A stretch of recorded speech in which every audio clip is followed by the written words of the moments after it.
وحدہ والصلاۃ والسلام علی من لا نبی بعدہ اما بعد۔ ناظرین کرام، دروس سیرت میں آج کے درس کا عنوان ہے مشرکین ابو طالب کے پاس۔ نجاشی کے دربار میں مشرکین کی چال ناکام ہو گئی اور ان کو یقین ہو گیا کہ وہ اپنے جذبۂ عداوت کو اپنے دائرۂ اختیار ہی میں آسودہ کر سکتے ہیں، لیکن اس کے نتیجے میں انہوں نے ایک خوفناک بات سوچنی شروع کر دی۔ در حقیقت انہیں اچھی طرح احساس ہو گیا تھا کہ اس مصیبت سے نپٹنے کے لیے اب ان کے سامنے دو ہی راستے رہ گئے ہیں، یا تو وہ رسول اللہ صلی اللہ علیہ وسلم کو تبلیغ سے بزور طاقت روک دیں، یا پھر یہ آپ کے وجود ہی کا صفایا کر دیں۔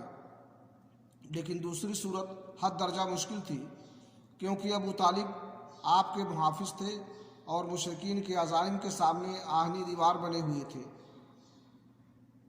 اس لیے یہی مفید سمجھا کہ ابو طالب سے دو باتیں ہو جائیں۔ اس تجویز کے بعد سرداران قریش ابو طالب کے پاس پہنچے اور بولے، ابو طالب، آپ ہمارے اندر سن و شرف اور اعزاز کے مالک ہیں۔ ہم نے آپ سے گزارش کی کہ اپنے بھتیجے کو روکیے، لیکن آپ نے نہیں روکا۔ آپ یاد رکھیں کہ ہم اسے برداشت نہیں کر سکتے۔ ہمارے آبا و اجداد کو گالیاں دی جائیں، ہماری عقل و فہم کو حماقت زدہ قرار دیا جائے اور ہمارے معبودوں کی عیب چینی کی جائے۔ آپ روک دیجئے، ورنہ ہم آپ سے اور ان سے اپنی جنگ ایسی جاری رکھیں گے کہ ایک فریق کا صفایا ہو کر رہے گا۔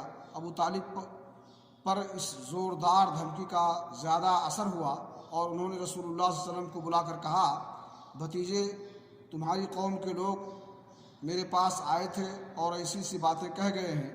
اب مجھ پر اور خود اپنے آپ پر رحم کرو اور اس معاملے میں مجھ پر اتنا بوجھ نہ ڈالو جو میرے بس سے باہر ہے۔ یہ سن کر رسول اللہ صلی اللہ علیہ وسلم نے سمجھا کہ آپ کے چچا بھی آپ کا ساتھ چھوڑ دیں گے اور وہ بھی آپ کی مدد سے کمزور پڑ گئے ہیں،